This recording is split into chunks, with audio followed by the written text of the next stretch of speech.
जय संविधान भाई लोगों, मैं हूं आपका अपना भाई न्यूज रिपोर्टर गुड्डू भाई निनामा और आपका स्वागत है एक और नए वीडियो में।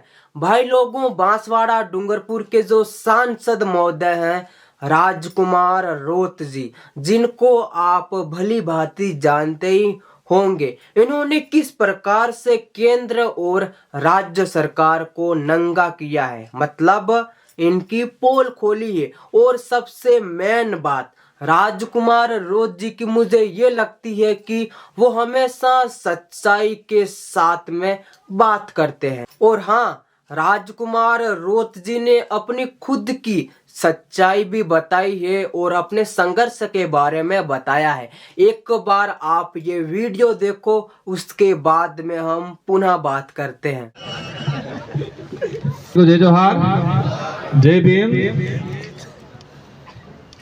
हमारे संचालक महोदय बार बार कह रहे थे कि जिनको आप सुनना चाहते हो, मैं कुछ ज्यादा आज बोलने वाला नहीं हूं। मैं हमारे सम्मानित मंच, हमारे पार्टी के राष्ट्रीय पदाधिकारीगण, साथ ही हमारे प्रदेश अध्यक्ष और डूंगरपुर बांसवाड़ा से पहुंचे हुए हमारे समस्त जिला अध्यक्ष, ब्लॉक अध्यक्ष, हमारे पांचों विधायकगण, सारे पत्रकार बंधुओं को भी मैं धन्यवाद देना चाहूंगा।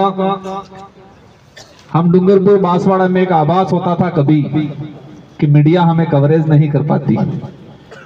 इसमें थोड़ी कमी हमारी भी थी, थोड़ी मीडिया की भी थी कि मीडिया हम तक नहीं पहुंच पाती थी, हम मीडिया तक नहीं पहुंच पाते थे। और उसी भावना से और कई अन्य उद्देश्यों से ही हमने ये कार्यालय खोला है। इस कार्यालय उद्घाटन में हमारे पहुंचे हुए मंच पे विराजमान हमारे धानका समाज के, साथ ही देवासी समाज के, हमारा एससी समुदाय, ओबीसी समुदाय और समस्त समुदाय से पहुंचे हुए प्रभुत्वगण, हमारी माताएं बहनें, सारे युवा साथी लोगों ने एक मैसेज बना रखा था, इस तरह से माहौल बना रखा था कि ये पार्टी डूंगरपुर बांसवाड़ा की है। लेकिन ये कार्यालय खुला तो सबको एहसास होगा ये बांसवाड़ा की नहीं, राजस्थान की है और वर्तमान में सबसे बड़ी तीसरी पार्टी के रूप में अपना स्थान रखती है। मैं मेरी बात शुरू करने से पहले, ये जो वट वृक्ष बना है आज, जो भी कहें हम छोटा मोटा, हम आज 5 विधायक हमारे, मैं सांसद के रूप में राजस्थान में तीसरी बड़ी पार्टी के रूप में, इस पार्टी को यहां तक लाने में कई लोगों का योगदान रहा है, कई ने कुर्बानियां दी है। इस पार्टी को मुझे सांसद बनाने में कई ऐसे लोग होंगे जिन्होंने रात दिन मेहनत किया, हो सकता है वो आज गुजरात में मजदूरी कर रहा होगा, कहीं कामकाज कर रहा होगा। मैं बैठे बैठे सोच रहा था, वो वक्त याद आ रहा था जब शुरुआत किया था हमने, तो लोग हंसते थे और विरोधी भाषण देते थे कि जिनका कोई आगे पीछे नहीं है, जिनका कोई माई बाप नहीं है, जिनका एक वाड़पंच भी नहीं है, वो क्या करेंगे। हमने वो दौर भी देखा है कि हमें सार्वजनिक जगह नहीं मिलती थी सभाओं के लिए। हमें वो दौर भी देखा है कि हमारे पास टेंट नहीं हुआ करता था।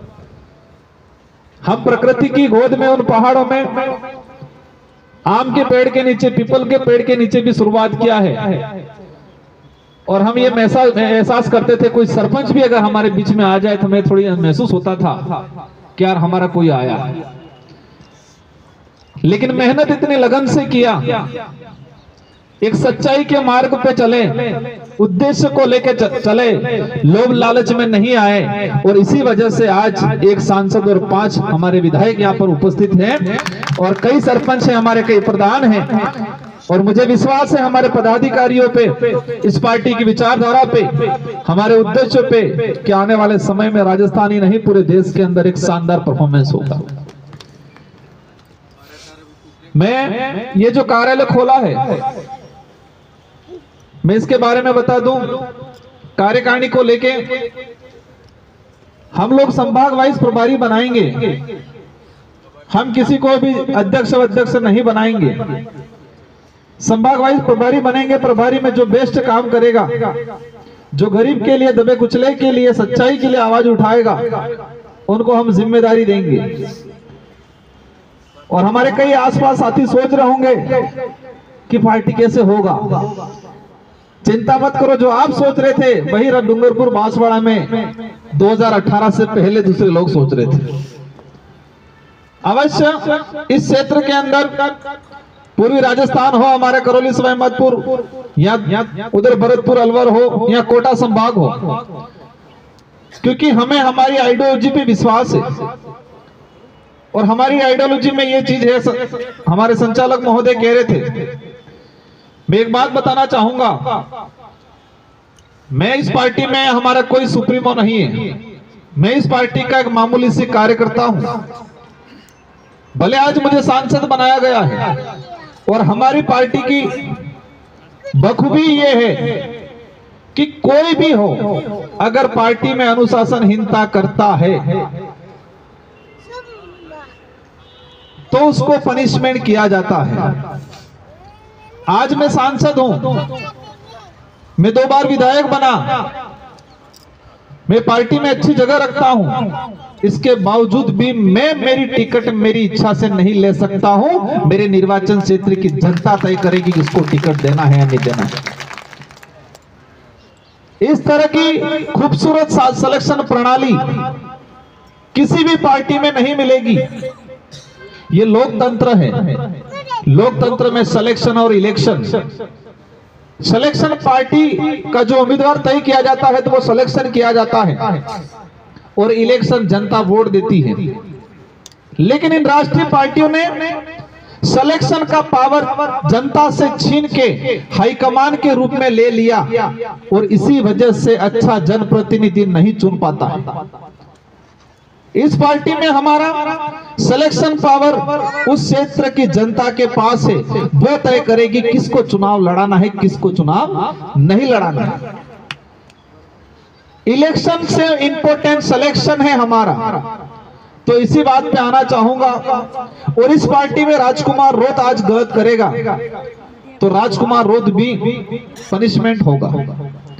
आदमी सर्वोपरि नहीं है, व्यक्ति इंपॉर्टेंट नहीं है, व्यवस्था इंपॉर्टेंट है हमारी, और व्यवस्था ही बरकरार इंपॉर्टेंट रहेगी। इसलिए मैं मानता हूं, क्योंकि वो हमारी सबसे बड़ी ढाल है। क्या है ढाल? ये जो व्यवस्था है हमारी, और इसी से हमें ताकत मिलती है और इसी से हमें कॉन्फिडेंस आता है कि हमारी पार्टी कहीं रुकने वाली नहीं है।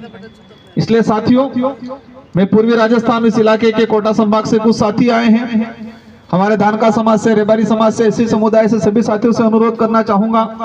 बातें बहुत सारी हैं, ये शुरुआत हुई है, आने वाले समय में और बातें करेंगे। मुद्दों की बात करें, हमारे जितेंद्र भाई ने बताया अन्याय सब जगह होता है, लेकिन वक्त आने पे हम भूल जाते हैं। इन राष्ट्रीय पार्टियों ने भी ये कर रखा है साइकोलॉजी दृष्टि से कि आंदोलन करते हैं, लेकिन चुनाव के दौरान ऐसा मुद्दा क्रिएट कर दिया जाता है तो 5 साल का संघर्ष, 5 साल जो शोषण हुआ उनको भूल जाते हैं। भेदभाव आज भी होता है। हम हर समाज का, हर धर्म का सम्मान करते हैं, लेकिन हम ये चाहते हैं कि समानता, इस आजाद भारत के अंदर समानता आज भी कायम नहीं हुई। पुलिस की लाठी की बात करें, अधिकारियों की कलम की बात करें, ऊंच नीच को देख के आज भी कलमें चलती। सरकार का खजाने की बात करें, मुआवजे की बात करते हैं, दलित मरता है तो मुआवजे के लिए सरकार के खजाने से निकलने में चाबियां गुम हो जाती है और बाकी कुछ होता है तो चाबियां फटाफट लगती है।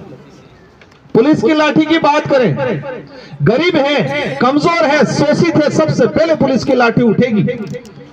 ताकतवर है, उच्च वर्ग का है तो पुलिस की लाठी नहीं उठेगी।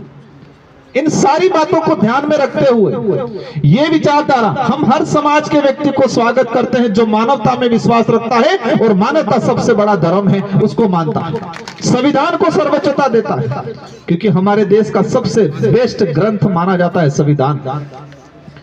साथियों, समरता के साथी आए हुए हैं। देवली उनियारा का जो घटनाक्रम हुआ, पूर्व साथियों ने इसका बखान किया, मैं बताना नहीं चाहूंगा। डिंपल मीणा का जो घटनाक्रम हुआ, हमारे इंद्र मेघवाल का जो घटनाक्रम हुआ, हमारे सिरोही के अंदर कार्तिक भील वाला जो प्रकरण हुआ, पिछले 10 साल का जो अनुभव है मेरा, सरकार कोई भी हो, लेकिन अन्याय जिस पे हो रहा है उस पे होता ही जा रहा है। इसलिए ये भारत आदिवासी पार्टी आपके लिए एक मजबूत तीसरा विकल्प के रूप में है। जितने जो हमारे विधायक खड़े हुए सोच रहे होंगे कॉलेज कौन सी कॉलेज से निकल के आए, मुझे भी पहली बार 2018 में विधायक बनने का अवसर मिला था, तो कई बार अधिकारी कर्मचारी कंफ्यूज हो जाते थे। आपने देखे होंगे सारे युवा हैं, सारे निडर हैं, तेज तर्राट है। हमारे 5 विधायक, एक विधायक जी की थोड़ी तबीयत खराब है इसलिए वो नहीं बोल पाए,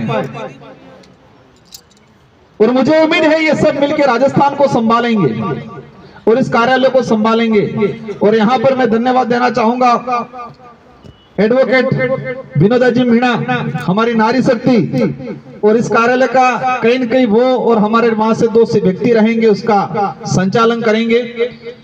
और अवश्य इन 4 सालों के अंदर जिस क्षेत्र में डिमांड है भारत आदिवासी पार्टी की, उस क्षेत्र में मजबूती के साथ काम करेंगे। और मुझे विश्वास है कि बिना कोई लोभ लालच के आप इस पार्टी के साथ जुड़े, दिल से मेहनत करें, अपने जो काम है अपने आप सिद्ध होते जाते रहेंगे।